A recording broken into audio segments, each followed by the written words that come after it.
بسم اللہ الرحمن الرحیم۔ السلام علیکم۔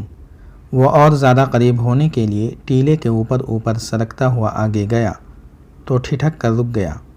وہاں ٹیلا ختم ہو جاتا تھا۔ اسے اپنے بالکل نیچے دو آدمی نظر آئے جن کے منہ اور سر سیاہ کپڑوں میں لپٹے ہوئے تھے۔ وہ ٹیلے کی اوٹ سے ان آدمیوں اور لڑکیوں کو دیکھ رہے تھے۔ وہ بلا شک و شبہ صحرائی ڈاکو تھے اور ان کی نظر لڑکیوں پر تھی۔ یہ دو نقاب پوش پیچھے ہٹ آئے۔ انہوں نے آپس میں جس زبان میں باتیں کیں وہ علی بن سفیان کی مادری زبان تھی۔ ان کے پاس ہتھیار ہیں، ایک ڈاکو نے کہا۔ ہاں، دوسرے نے کہا، میں نے دیکھ لیا ہے، ان کی تلواریں سیدھی ہیں، یہ عیسائی ہیں، یہ عام قسم کے مسافر معلوم نہیں ہوتے، انہیں سو جانے دو، سب کو بلا لیتے ہیں، ہم 8 آدمی انہیں سوتے میں ہی پکڑ سکتے ہیں۔ پکڑنے کی کیا ضرورت ہے؟ آدمیوں کو سوتے میں ختم کر دیں گے اور لڑکیوں کو گھوڑوں پر ڈال لیں گے۔ وہ دونوں اپنے ساتھیوں کو بلانے کے لیے چل پڑے۔ علی بن سفیان نے چھپ چھپ کر ان کا تعاقب کیا۔ وہ کسی اور راستے سے باہر نکل گئے۔ وہاں ان کے گھوڑے کھڑے تھے۔ وہ گھوڑوں پر سوار ہوئے اور اندھیرے میں غائب ہو گئے۔ علی بن سفیان کا قافلہ اس طرف قیام کیے ہوئے تھا جدھر ڈاکو نہیں گئے تھے۔ علی بن سفیان کے لیے یہ فیصلہ کرنا مشکل ہو گیا کہ وہ ان لوگوں کو خبردار کر دے یا انہیں اپنے قافلے میں لے جائے۔ گہری سوچ بچار کے بعد اس نے ایک طریقہ سوچ لیا۔ اپنے آدمیوں میں واپس آیا، 20-22 آدمیوں کو برچھیوں سے مسلح کر کے اپنے ساتھ لے گیا، انہیں موزوں جگہوں پر تیار کھڑا کر دیا اور اچھی طرح سمجھا دیا کہ انہیں کیا کرنا ہے۔ وہ خود بھی چوکس اور ہوشیار رہا اور ادھر ادھر گھومتا رہا۔ اسے معلوم نہیں تھا کہ ڈاکو کس وقت آئیں گے۔ اس نے دیکھا کہ لڑکیاں اور ان کے ساتھ آدمی سو گئے ہیں، صرف ایک آدمی برچھی ہاتھ میں لیے ٹہلتا رہا۔ اس سے معلوم ہوتا تھا کہ یہ لوگ تربیت یافتہ ہیں۔ اس آدمی کو انہوں نے سنتری کھڑا کیا تھا۔ مشعلیں جلتی رہیں۔ سحر ہو چلی تھی جب ٹیلوں کے اندر گھوڑوں کے چلنے کی آہٹ سنائی دی۔ سب ہوشیار ہو گئے۔ لڑکیوں کا سنتری بدل گیا تھا، اب دوسرا آدمی پہرا دے رہا تھا۔ ڈاکو ٹیلوں کے درمیان تھے اور علی بن سفیان اور اس کے آدمی ٹیلوں کے اوپر۔ تھوڑی دیر بعد 8-9 ڈاکو اس جگہ داخل ہوئے جہاں ان کا شکار سویا ہوا تھا۔ سنتری گھبرا گیا۔ اس نے جلدی سے اپنے ساتھیوں کو جگایا۔ ڈاکوؤں نے ان کے گرد گھیرا ڈال لیا اور گھوڑوں سے کود آئے۔ لڑکیوں کے ساتھ آدمی جاگ اٹھے، مگر ڈاکوؤں نے انہیں ہتھیار اٹھانے کی مہلت نہ دی۔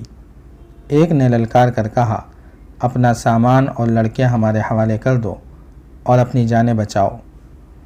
اس نے لڑکیوں سے کہا، تم اس طرف آ جاؤ، ماری جاؤ گی۔ 2 ڈاکوؤں نے انہیں دھکیل کر ایک طرف کر دیا۔ ان کے آدمی نہتے تھے، پھر بھی 2 نے مقابلہ کرنے کی کوشش کی۔ وہ واقعی تربیت یافتہ تھے، بے جگری سے لڑے۔ علی بن سفیان کی آواز پر جو اس نے پہلے مقرر کر رکھی تھی، اس کے آدمی عقابوں کی طرح ٹیلوں سے اترے اور ڈاکو ابھی سمجھ ہی نہ پائے تھے کہ یہ کون لوگ ہیں۔ ایک ایک برچھی ایک ایک ڈاکو کے جسم میں داخل ہو چکی تھی۔ اس سے پہلے ڈاکوؤں کے ہاتھوں لڑکیوں کے ساتھ کے 2 آدمی مارے جا چکے تھے، جس کا علی بن سفیان کو کوئی افسوس نہیں تھا۔ وہ غالباً یہی چاہتا تھا کہ ان میں سے 2 آدمیوں کا خون ہو جائے تاکہ دوسروں پر، خصوصاً لڑکیوں پر دہشت طاری ہو جائے۔ علی بن سفیان نے اپنے آدمیوں کو ٹیلوں پر چڑھا دیا اور ان لوگوں کے پاس بیٹھ گیا۔ لڑکیاں بہت ہی ڈری ہوئی تھیں۔ ان کے سامنے 2 لاشیں اپنے ساتھیوں کی اور 9 لاشیں ڈاکوؤں کی پڑی تھیں۔ علی بن سفیان نے ان کی زبان میں ان آدمیوں اور لڑکیوں سے باتیں شروع کر دی۔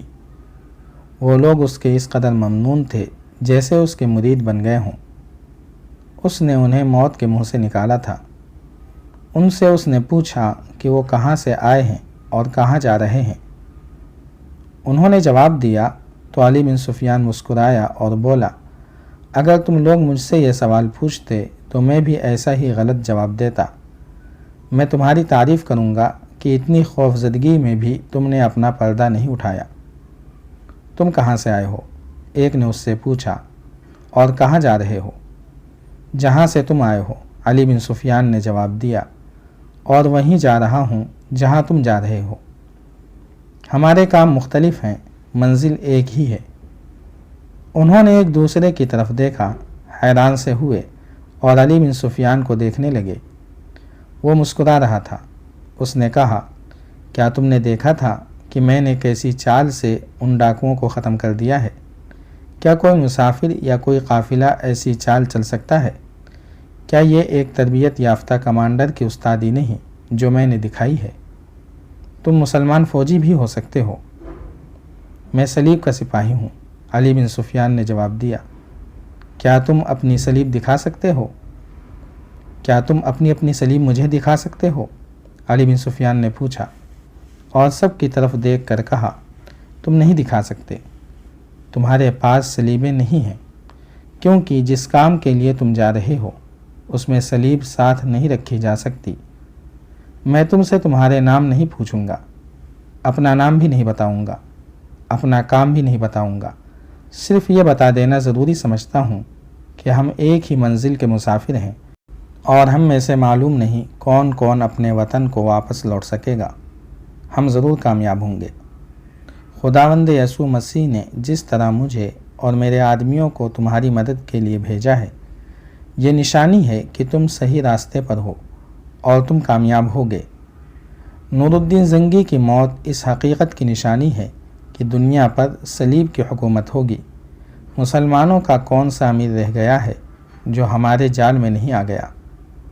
میں تمہیں یہی نصیحت کروں گا کہ ثابت قدم رہنا۔ اس نے لڑکیوں کی طرف دیکھ کر کہا، تمہارا کام سب سے زیادہ خطرناک اور نازک ہے۔ خداوند یسوع مسیح تمہاری قربانی کو کبھی فراموش نہیں کرے گا۔ ہم جو مرد ہیں وہ اپنی جان دے کر دنیا کی مشکلات سے آزاد ہو جاتے ہیں۔ تمہاری کوئی جان نہیں لیتا، تم سے آبرو کی قربانی لی جاتی ہے اور یہی سب سے بڑی قربانی ہے۔ علی بن سفیان استاد تھا۔ اس کی زبان میں ایسا طلسم تھا کہ وہ سب دم بخود ہو گئے۔ تھوڑی سی دیر میں اس نے ان سے کہلوا لیا کہ وہ صلیبی ہیں اور تقریب کاری کے لیے دمشق اور دیگر علاقوں میں جا رہے ہیں۔ وہ بھی تاجروں کے بھیس میں تھے۔ علی بن سفیان صلیبیوں کے نظام جاسوسی کی خفیہ باتیں اور اصطلاحیں جانتا تھا۔ اس وقت تک وہ بے شمار صلیبی جاسوس پکڑ کر ان سے اقبال جرم کروا چکا تھا۔ اس نے جب ان اصطلاحوں میں باتیں کیں تو لڑکیوں اور ان کے ساتھ آدمیوں کو نہ صرف یہ یقین ہو گیا کہ وہ صلیبی جاسوس ہے، بلکہ وہ اسے جاسوسوں کا کمانڈر سمجھنے لگے۔ اس نے انہیں بتایا کہ اس کے ساتھ 100 آدمی ہیں، ان میں لڑاکا جاسوس بھی ہیں اور فدائی بھی، جو دمشق وغیرہ میں ان اعلیٰ افسروں کو قتل کرنے یا غائب کرنے جا رہے ہیں جو صلاح الدین ایوبی کے مکتب فکر کے پیروکار ہیں۔ اس نے انہیں بتایا کہ وہ لمبے عرصے سے مصر میں کام کر رہا تھا، اب اسے ادھر بھیجا جا رہا ہے۔ اس گروہ نے علی بن سفیان کے سامنے اپنا پردہ اٹھا دیا اور ایک مشکل پیش کی۔ وہ یہ تھی کہ ان کا کمانڈر ڈاکوؤں کے ہاتھوں مارا گیا تھا۔ وہ ان علاقوں میں پہلے بھی آ چکا تھا جہاں وہ جا رہے تھے۔ اس کے مارے جانے کے بعد وہ اندھے ہو گئے تھے۔ انہیں ایک رہنما کی ضرورت تھی۔ علی بن سفیان نے انہیں تسلی دی کہ وہ اپنے مشن سے ہٹ کر ان کی رہنمائی کرے گا۔ وہ اسے اپنا مشن بتا دیں۔ انہوں نے بتا دیا۔ انہیں چند 1 سالاروں کے نام بتا کر کہا گیا تھا کہ ان تک تحفے پہنچانے ہیں اور لڑکیوں کو ضرورت کے مطابق استعمال کرنا ہے۔ ایسے سالاروں اور امیروں تک رسائی حاصل کرنی ہے جو صلیبیوں کو اپنا دشمن سمجھتے ہیں۔ انہیں صلیبیوں کا دوست بنانا ہے۔